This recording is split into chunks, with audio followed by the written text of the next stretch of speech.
Halo, Assalamualaikum. Kita ketemu lagi dalam bahasa pemrograman lanjut. Pembahasan kita kali ini adalah tentang array dan generiknya.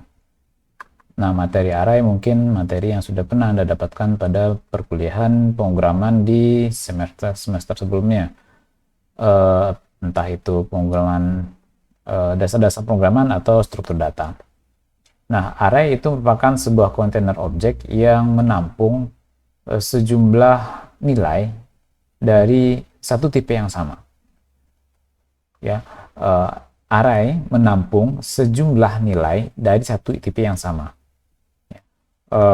Misalkan tipenya integer, maka ketika kita membuat sebuah array dengan tipe integer, maka yang bisa kita simpan ke dalam array tersebut hanyalah integer. Hanya integer saja.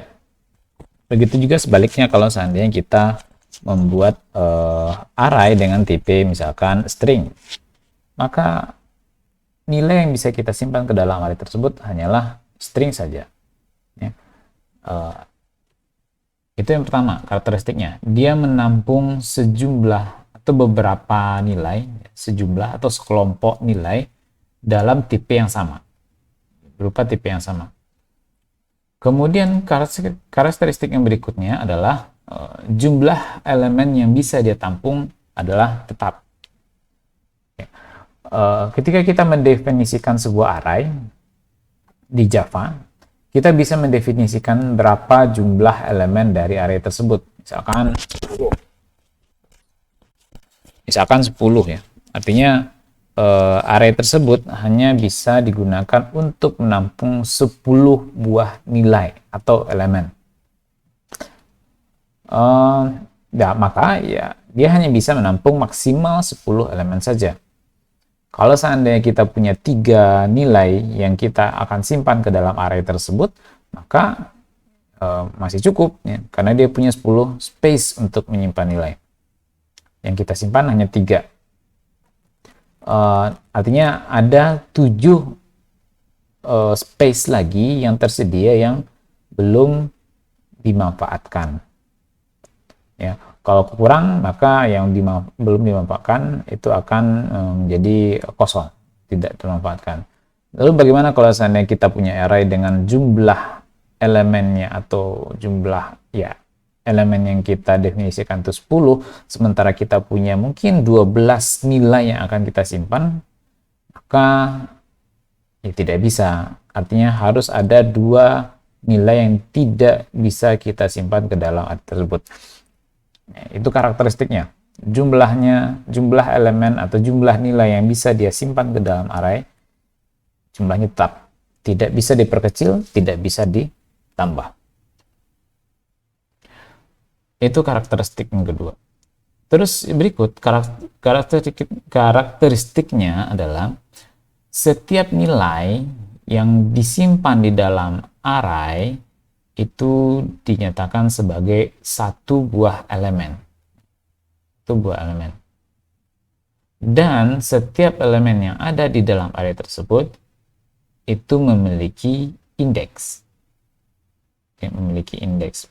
Nah, misalkan di sini kita punya sebuah array yang kita deklarasikan untuk menampung sebuah 10. 1, 2, 3, 10 buah nilai. 10 buah nilai. Artinya dia bisa menampung 10, dia memiliki 10 elemen. Nah, setiap elemen yang ada di dalam array tersebut itu memiliki indeks. Ya, memiliki indeks. Di mana indeksnya tersebut itu berupa angka integer yang dimulai dari 0. Ya, yang dimulai dari 0. Contoh di sini kita punya 10 elemen, sebuah array yang memiliki 10 elemen, maka elemen pertama itu memiliki indeks 0, elemen kedua itu memiliki indeks 1, elemen ketiga indeks 2, begitu seterusnya. Sehingga elemen terakhir itu memiliki indeks 9 atau n kurang 1. Ya, itu. Jadi indeksnya itu berupa integer dan dimulai dari 0. Nah, gunanya indeks ini untuk apa? Gunanya indeks ini adalah untuk memberikan identitas terhadap setiap elemen yang ada di dalam array. Indeks 6 sudah pasti ini. Indeks 5 sudah pasti elemen yang ini. Dan indeks 3 sudah pasti elemen yang ini. Jadi ketika kita membutuhkan data kita membutuhkan data untuk sebuah elemen yang ada dalam array, kita bisa panggil elemen tersebut dengan menggunakan indeksnya. Atau sebaliknya, ketika kita ingin menyimpan data ke dalam sebuah array, di mana kita akan simpan datanya, kita bisa gunakan indeks sebagai penanda tempat kita di mana kita simpan nilainya. Ya. Nah, itu array. Sehingga tidak jarang array juga disebut sebagai variabel berindeks, ya. Variabel yang memiliki indeks. Nah, lalu bagaimana caranya kita mendeklarasikan array di dalam Java? Nah, untuk mendeklarasikan array di dalam Java ada dua cara. Ya, hampir mirip dengan mendeklarasikan sebuah variabel biasa di Java. Ya, hampir mirip. Cuma bedanya hanyalah ada tanda kurung persegi di sini. Kalau seandainya Anda mendeklarasikan array variabel biasa, ya, maka akan dimulai dengan tipe datanya misalkan integer x titik koma. Maka untuk array kita deklarasikan sebuah array dengan cara mendeklarasikan tipe datanya sama seperti variabel biasa, kemudian kita berikan tanda persegi, kurung persegi dan buka tutup kurung persegi. Nah, ini yang menandakan bahwa dia adalah array. Kemudian ini adalah nama arraynya. Nah, kurung persegi ini, buka tutup ini bisa kita tempatkan di tipe datanya, bisa juga kita tempatkan di nama arraynya seperti ini. Jadi ini sah dua-duanya, walaupun terdapat beda posisi penulisan perseginya, kurung persegi. Ya. Jadi ketika kita mendeklarasikan array, jangan lupa tanda ini, karena inilah yang menandakan dia sebagai array. Nah, ini bisa ditempatkan di depan tipe datanya atau di depan nama arraynya.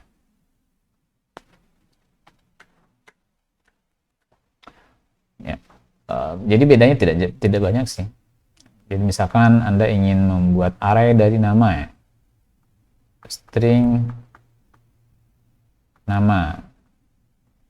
Nah, kalau sampai seperti ini baru variabel biasa saja, ya, dimana ini hanya bisa menyimpan satu nama. Kalau Anda ingin jadikan di array, Anda tinggal tambahkan tanda kurung persegi di sini, ya, atau bisa juga Anda tambahkannya di namanya, gitu. String nama.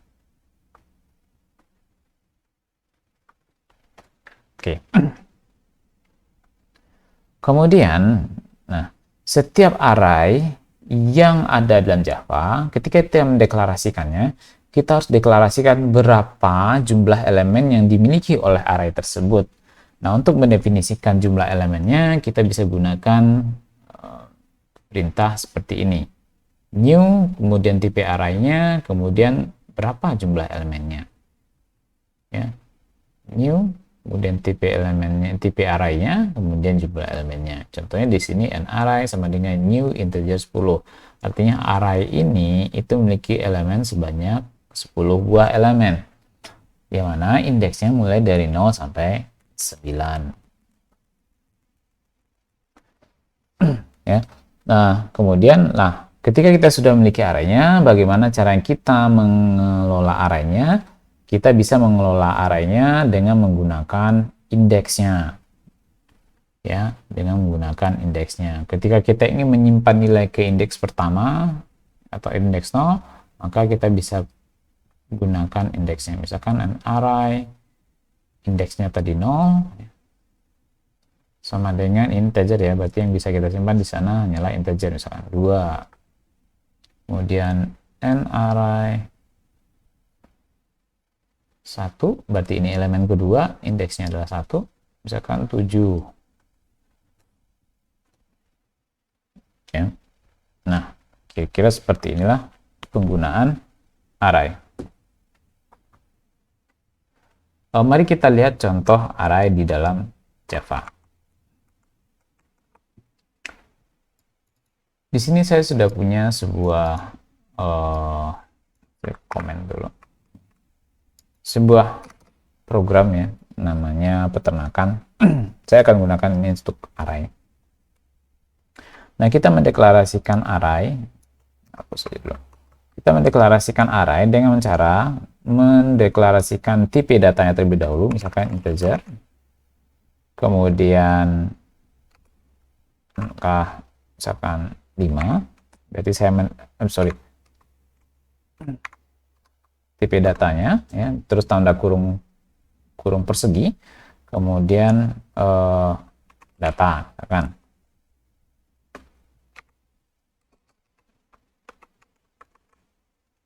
Ya. Bisa juga seperti ini. Ya, sama saja. Kemudian setelah itu berarti nama arraynya di sini adalah data ya, bukan data kurung persegi. Setelah itu kita definisikan berapa jumlah elemen yang bisa tampung oleh array tersebut. New integer misalkan 5. Oke, berarti array ini punya elemen sebanyak 5 buah. Nah, lalu bagaimana kita berinteraksi dengan array tersebut ya? Ketika kita berinteraksi dengan array tersebut, maka tidak lain tidak bukan adalah kita berinteraksi dengan elemennya. Ya, kita berinteraksi dengan elemennya. Berarti karena kita butuhnya elemennya, maka kita butuh indeks dari elemen tersebut, indeks berapa. Misalkan saya ingin menyimpan nilai di elemen pertama atau indeks 0, maka 6 misalkan, asal aja ya. Dan begitu ini untuk menyimpan data ke dalam array, kita gunakan melalui indeksnya. Sama juga ketika kita ingin memanggil data dari dalam array tersebut, kita harus gunakan indeksnya juga. Misalkan 1. Oh, 1 belum diberi nilai ya. 1 belum diberi nilai. Kita beri nilai dulu. 1 sama dengan 1. Ya, kalau saya print nanti, saya jalankan, maka nanti akan muncul 101 ya, karena di data elemen kedua atau di indeks 1 kita nyimpan nilai 101. Oke, nah ini untuk array. Kegunaan array ini akan banyak ketika kita mengelola sekelompok data nantinya. Nah, ini cara menggunakan array di dalam Java, dan biasanya sih akan digandengkan dengan menggunakan perulangan. Kita akan coba lihat varian lain dari penggunaan array. Selain seperti ini, kita juga bisa mendeklarasikan array sekalian dengan jumlahnya. Seperti ini. Artinya kita mendeklarasikan array sekaligus berapa jumlah elemen array tersebut. Ya, hasilnya sama. Bahkan kita juga bisa mendeklarasikan array sekaligus dengan nilai-nilainya. Misalkan, tapi ini dengan menggunakan kurung awal 6 101 5 57 deh. Nah, ngasal ya nilainya.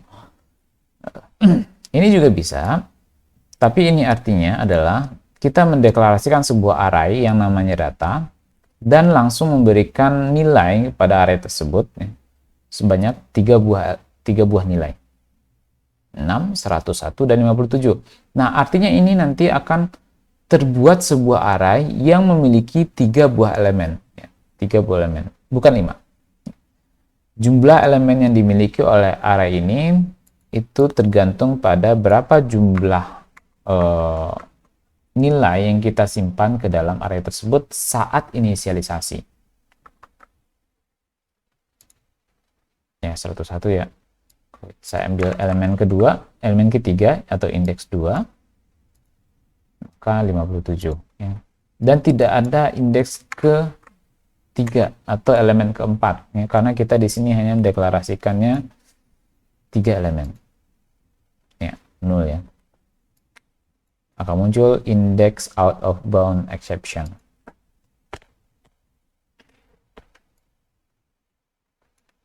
Ya, nah itu penggunaan array.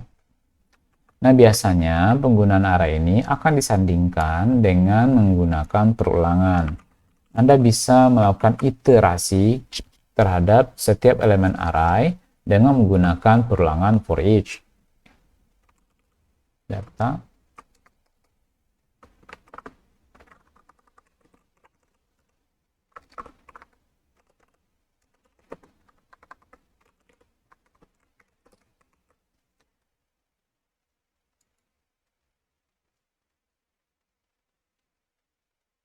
integer.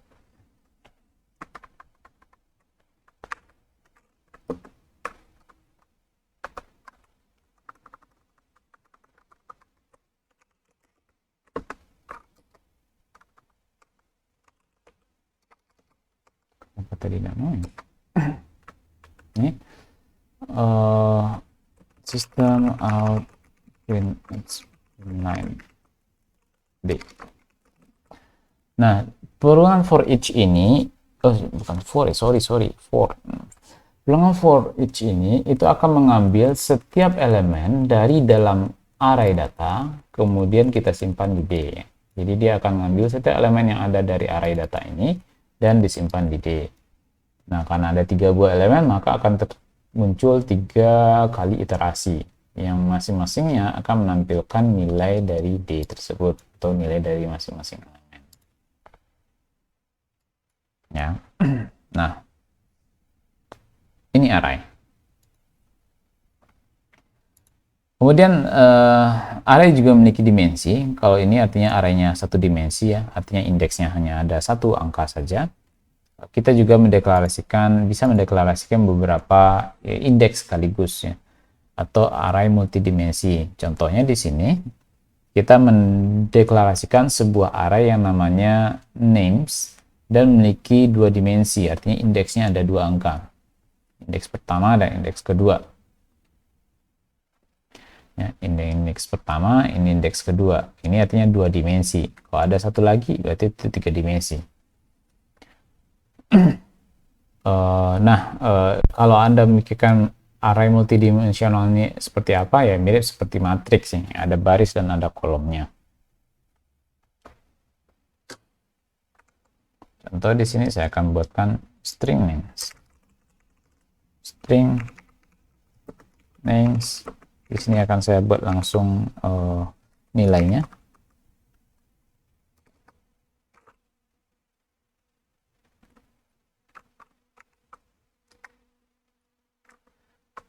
Ya, kalau untuk satu dimensi, kita langsung mendeklarasikan nilainya di dalam kurung perawalnya. Maka untuk array multidimensi ini, kita mendeklarasikan nilainya di dalam kurung perawal yang ada dalam kurung perawal. String ya. String.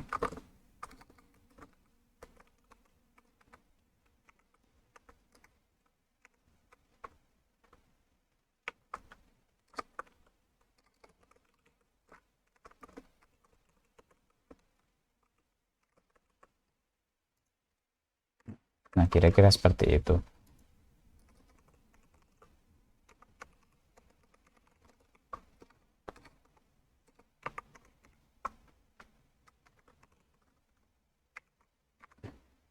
Nah, karena dia array 2 dimensi, maka kita membutuhkan 2 indeks ya.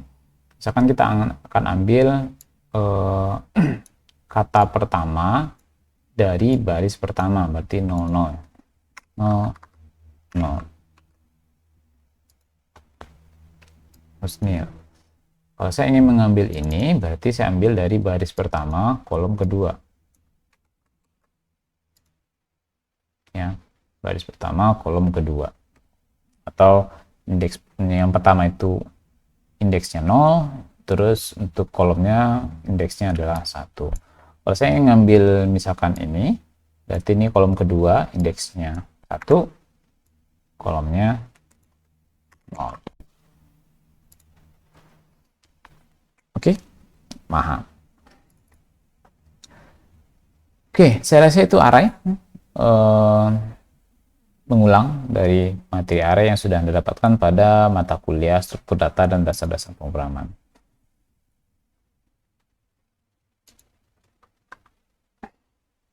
For each ya, biasanya array sangat jarang digunakan berdiri sendiri, biasanya akan menggunakan perulangan for each. Baik, kita akan lanjutkan tentang bahasan kita selanjutnya, yaitu tentang generiknya. Tapi sebelum itu, kita akan coba lihat sebuah contoh kasusnya. Misalkan Anda adalah seorang software developer di sebuah perusahaan peternakan, namanya Peternakan Sejagat. Nah, Anda diminta untuk membuat software untuk mengelola data sapi-sapi yang ada di peternakan tersebut. Kebetulan peternakannya adalah peternakan sapi.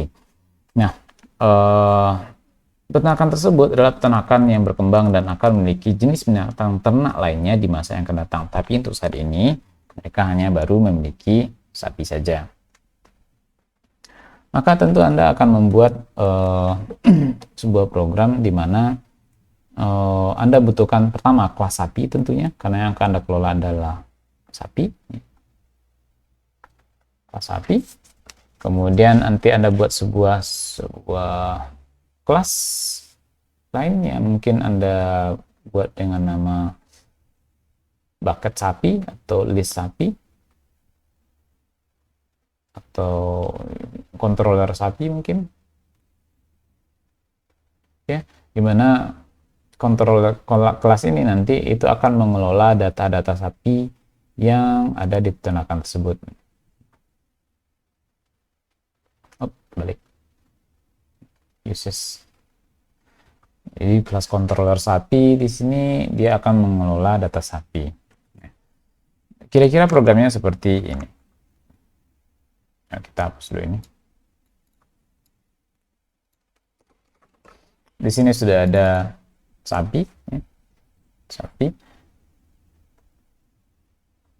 Kemudian kelas sapi yang memiliki 4 buah properti, ID, umur, kualitas, kemudian status sudah divaksin atau belum. Kemudian hanya ada konstruktor di sini dan sebuah metode yang namanya vaksin. Ya. Ini cuma contoh aja. Kemudian Anda membuat sebuah kelas yang bernama pengelola sapi, di mana kelas ini nanti digunakan untuk mengelola sejumlah sapi. Di mana di sini ada metode add sapi yang digunakan untuk menambahkan data sapi ke dalam ini. Kemudian yang kedua ada get sapi untuk mengambil data sapi yang ada di dalam saya buat di sini kandang lah. Kandang sapi jadi merah.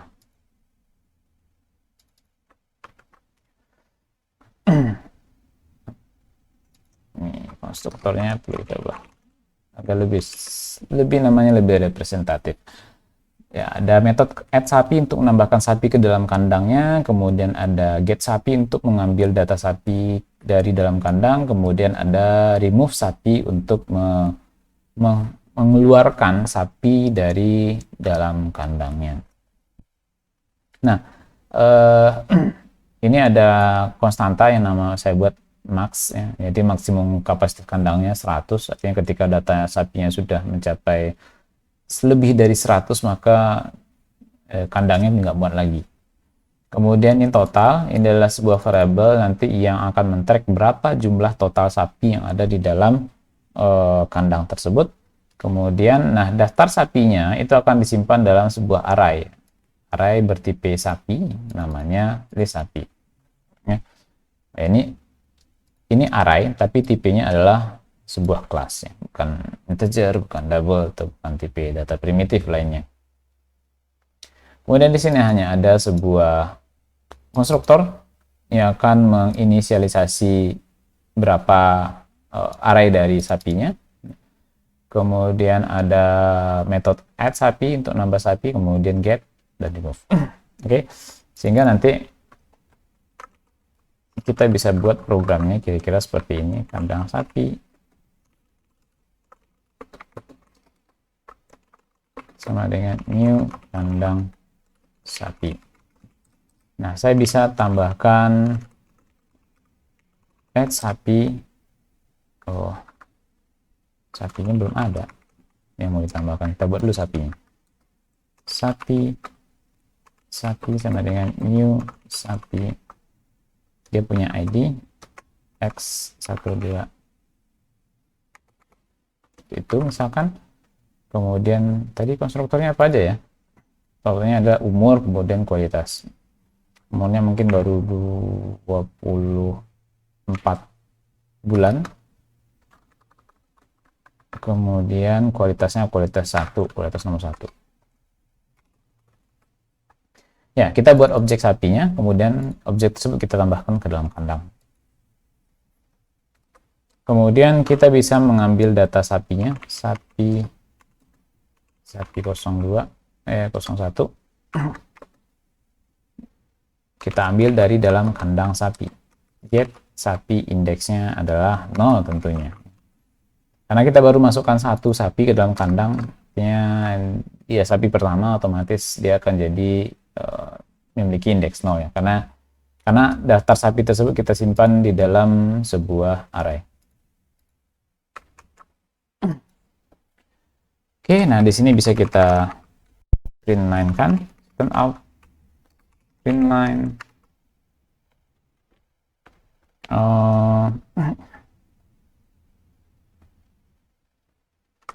sapi 01 ID. Saya berikan ID saja, ID sapi plus, kita jalankan. Oke, muncul ya. Artinya program kita udah jalan. Program kita bisa menambahkan atau menghapus data sapi dari dalam kandang tersebut. Oke, problemnya udah selesai. Anggaplah ini misalkan program yang ada menunya segala macam, tapi kita buat sederhana seperti ini saja.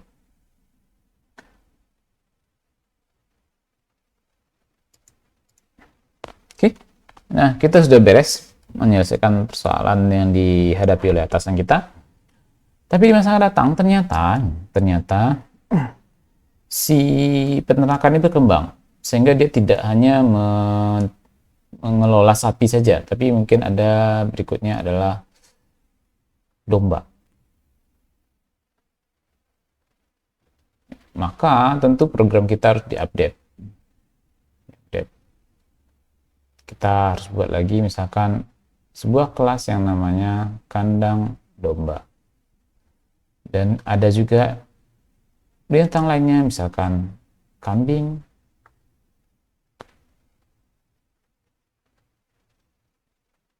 ya.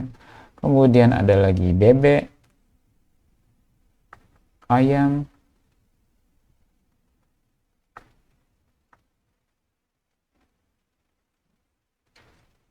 ya. Ini kita buat lagi kelas kandang kambing, kemudian kandang bebek, dan kandang ayam. Ya, setidaknya kita perlu bikin sebanyak 10 buah kelas ya. Dan mungkin akan nambah lagi di masa yang akan datang ketika peternakannya menjadi lebih besar lagi dan mengelola lebih banyak hewan lagi, misalnya, hewan ternak lagi. Maka kalau kondisinya seperti ini, itu akan cukup melelahkan ketika Anda harus mengelola atau memaintenance sebanyak 10 buah kelas ya. 10 buah kelas. Yang mana kelas kandang ini memiliki fungsi yang mirip-mirip ya antara satu kandang dengan kandang yang lain. Kalau kelas sapi, domba, atau kambing, bebek, dan ayam sudah pasti berbeda ya, karena mereka adalah binatang berbeda. Tentu mereka memiliki karakteristik yang berbeda dan juga memiliki properti yang berbeda. Ya, tapi kalau untuk kandang, mereka semuanya pada dasarnya prinsipnya sama ya. Hanya digunakan untuk menampung binatang ternak tersebut, entah itu ya menampung, kemudian nanti ya mungkin mengambil datanya dan meremove-nya. Jadi semua kandang ini punya metode yang sama, yaitu add, menambahkan binatang ke dalam kandang, kemudian remove untuk mengeluarkan binatang dari kandang, dan get untuk mengambil data dari kandang. Semuanya sama. Yang beda hanyalah data yang mereka kelola. Satu sapi, satu bebek, satu domba, satu kambing. Nah, ya rasanya akan terlalu mubazir kalau seandainya kita memiliki banyak kelas, tapi mereka memiliki logik yang sama. Hanya beda data yang mereka kelola saja. Hanya beda data yang mereka kelola saja. Adakah solusi untuk permasalahan ini? Permasalahan di mana logik dari kelasnya sama untuk mengelola sekumpulan data, ya, tapi mereka memiliki logik yang sama, tapi hanya beda datanya saja yang dikelola. Maka Java menyediakan fasilitas yang namanya generic, yaitu merupakan cara Java dalam melakukan generalisasi terhadap tipe data. Tanpa mengurangi kemampuan Java dalam menjaga keamanan penggunaan tipe data. Kita ke sini tadi. Jadi kita akan gunakan generik di sini, di mana kita akan mengeneralisasi tipe data itu, tipenya di sini sapi, di sini domba, di sini kambing, di sini bebek, kemudian ayam. Kita akan melakukan generalisasi di situ dengan menggunakan tipe data generik. Nah, dengan tipe data generik ini kita bisa membuat satu kelas kandang saja, tapi kelas kandang tersebut nanti bisa kita gunakan untuk membuat objek kandang untuk masing-masing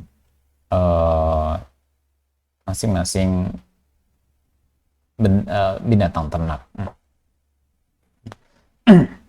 Kita bisa mendeklarasikan satu tipe kandang, ya, satu buah kandang yang bisa digunakan untuk berbagai macam tipe binatang ternak. Nah, ciri khas dari kelas generik itu adalah adanya tanda ini, tanda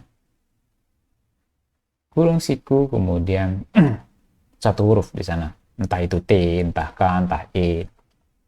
Nah, itu adalah ciri tipe data generik, di mana kurung siku ini menunjukkan parameter tipe formal, di mana T ini nantinya itu akan diganti dengan tipe data yang sebenarnya. T akan diganti dengan tipe data yang sebenarnya. Nah, untuk kasus kita nanti dia akan diganti dengan sapi, dengan kambing, dengan domba, dengan bebek, dan dengan ayam. Sedangkan T ini adalah nama dari tipe parameter, ya. Namanya adalah T. Sebenarnya tidak harus T juga, bisa yang lain. Misalkan E atau K.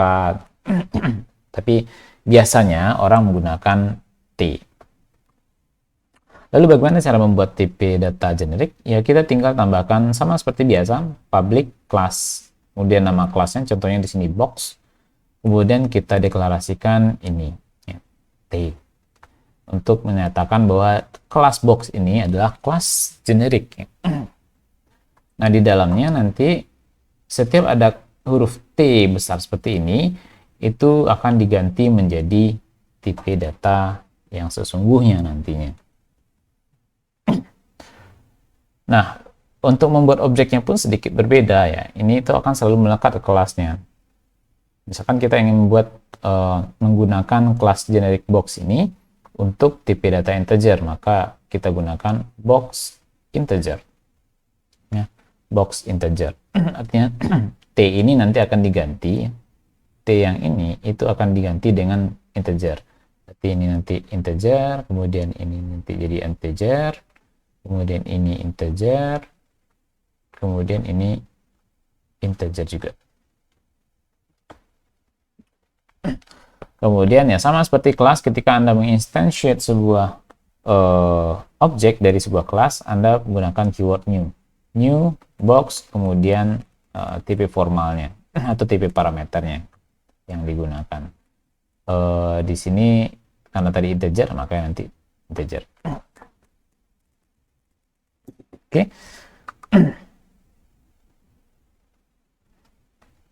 Nah, nama tipe parameter biasanya satu huruf dan huruf besar, ya.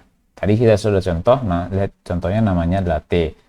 kita bisa gunakan nama yang lainnya. Anda bisa pakai Z, N, atau mungkin O, A, X, dan lain sebagainya. Tapi ya, biasanya orang menggunakan konsensus huruf-huruf berikut. Kalau seandainya itu adalah elemen, biasanya digunakan untuk collection atau framework. Kemudian key kalau seandainya nanti dia digunakan untuk key. N kalau seandainya dia number. T kalau seandainya dia tipe atau ya jenis ya. Kemudian V kalau seandainya dia adalah value. Kemudian ini hanya saran penamaan saja ya. Anda bisa gunakan nama yang lain sebenarnya. Oke, kita akan coba lihat bagaimana kita memodifikasi program yang tadi ini menjadi sebuah kelas generik. Yang pertama, untuk menjadikan dia kelas generik, kita gunakan tanda kurung siku seperti ini. Saya akan gunakan tipe T ya. Jadi sapi itu nanti akan jadi T. Kemudian jadi T ini nanti akan diganti dengan sapi, domba, atau apa, sehingga kandang ini nanti bisa digunakan untuk kandang sapi, kandang domba, kandang kambing, dan lain sebagainya. Kemudian di sini saya ganti T. Kemudian di sini T. Kemudian nah ini karena nama kelasnya adalah kandang sekarang, maka konstruktornya kita ubah juga menjadi namanya kandang. Kemudian add sapi saya akan ganti dengan add ternak, karena nanti ini tidak hanya akan digunakan oleh sapi saja. Sapi ganti dengan T. Ini saya ganti juga dengan T. Kemudian ini saya ganti tipe kelas sapi, saya ganti jadi T.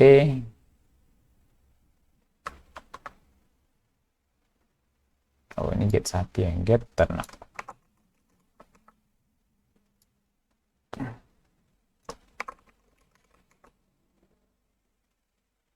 Oke.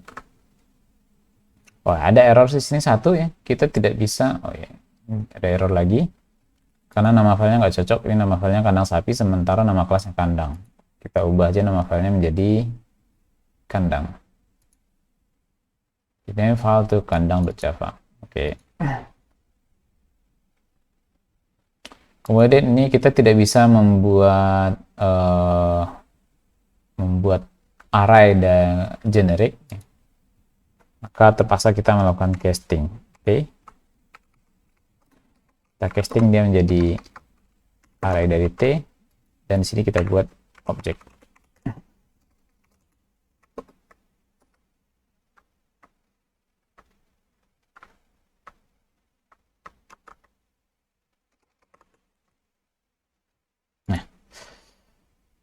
Objek adalah kelas umum yang ada kelas induk ya, super induk. Setiap kelas yang ada di dalam Java itu akan menginduk ke objek ini. Nah, ini nggak ada extend Pak, berarti nggak nginduk dong. Secara default akan induk ya. Anda tidak buatkan extend pun di Java akan induk mengextend ke objek.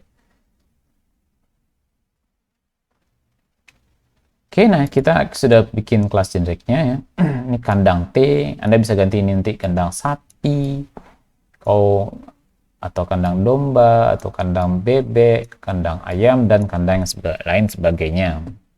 Atau mungkin Anda jadikan dia kandang integer, kandang string, bisa juga.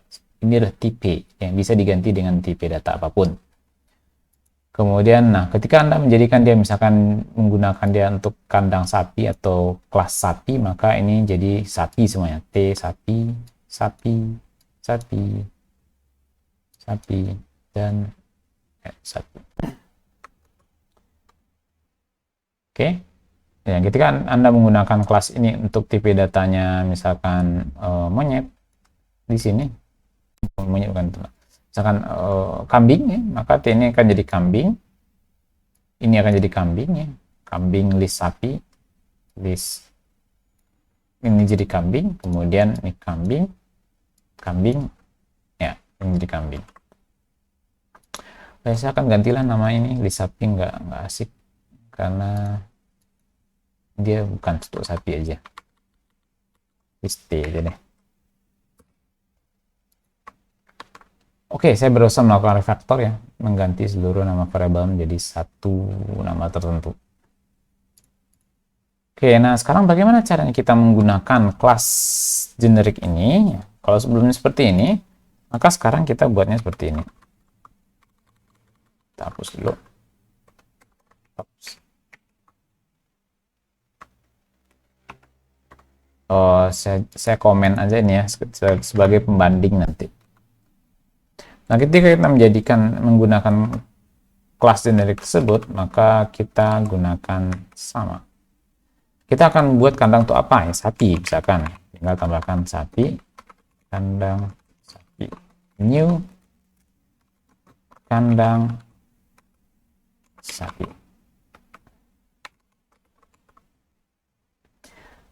Untuk Java terbaru ini boleh dihilangkan ya seperti ini karena sudah otomatis akan dinyatakan dengan sapi. Oke, nah di sini tadi metodenya saya ganti namanya jadi add ternap, get ternap. Oke, kita jalankan. Sama hasilnya. Cuma ya sama hasilnya dengan yang tadi.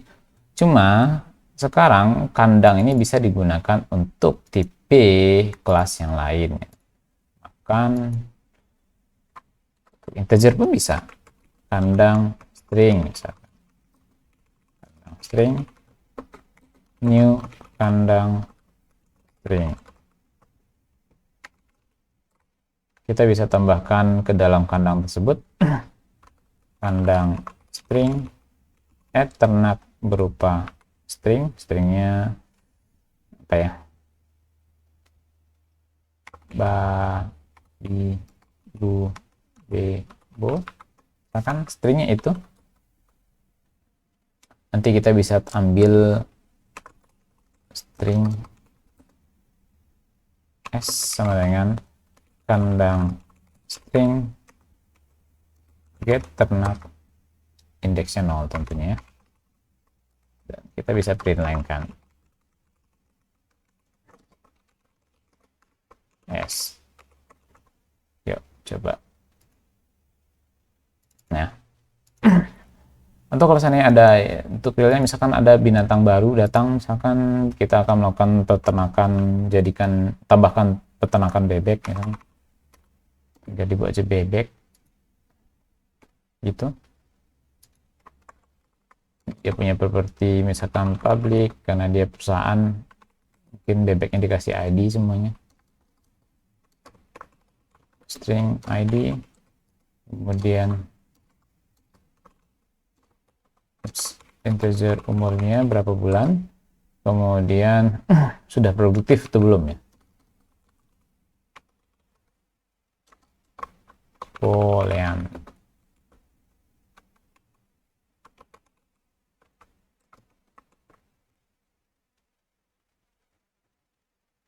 Nah, oke, misalkan seperti itu aja ya. Ada bebek. Nanti kita juga bisa buat, nah kita sudah punya kelas bebeknya, jadi kita bisa buat kandang bebeknya. Kandang bebek, kandang bebek, namanya misalkan new kandang bebek. Saya yang baru deh biar hemat ngetik. Kita bisa tambahkan bebek di sini. Pertama kita perlu objek bebek sama dengan new bebek. Kita bisa akan tambahkan bebek tersebut ke dalam kandang bebek,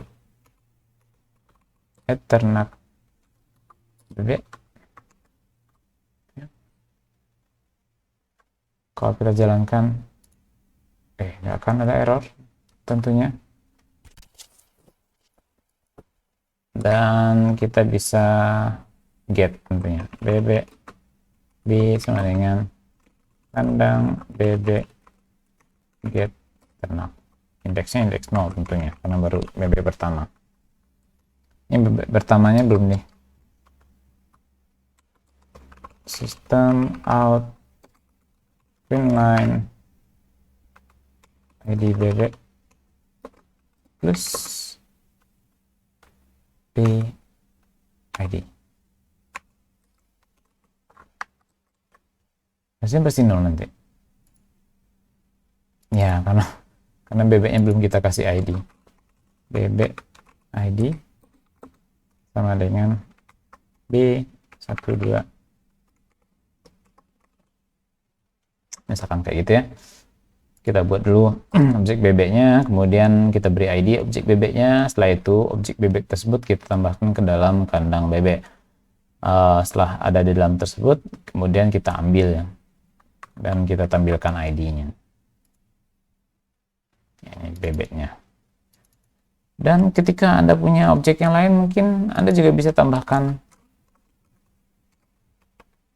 kandang, misalkan objek apa, misalkan domba atau kambing, misalkan, atau mungkin kalajengking, karena kalajengking kayaknya lagi populer.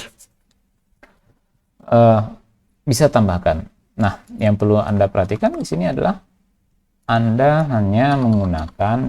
kita hanya menggunakan satu kelas ini untuk berbagai macam tipe data, entah itu ayam, entah itu sapi, kambing, domba.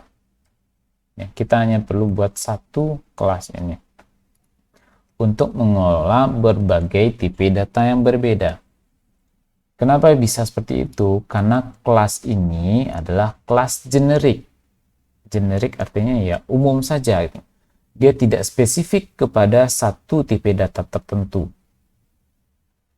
Nah, karena dia kelas generik, ya, tidak terikat dengan satu tipe data tertentu, maka kita bisa gunakan kelas ini untuk mengelola berbagai tipe data yang lainnya.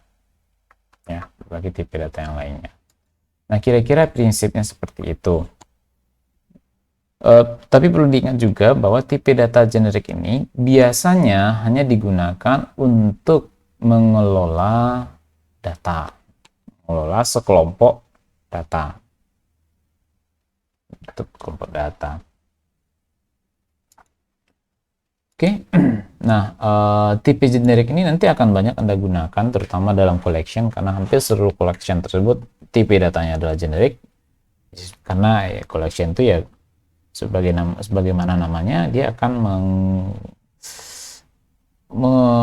merupakan tools atau utility yang disediakan Java untuk mengelola sekelompok data. Oke. Nah, inilah generic. Ini akan sangat bermanfaat sekali ketika Anda membuat program untuk mengelola sekelompok data yang bisa Anda generalisasi nanti.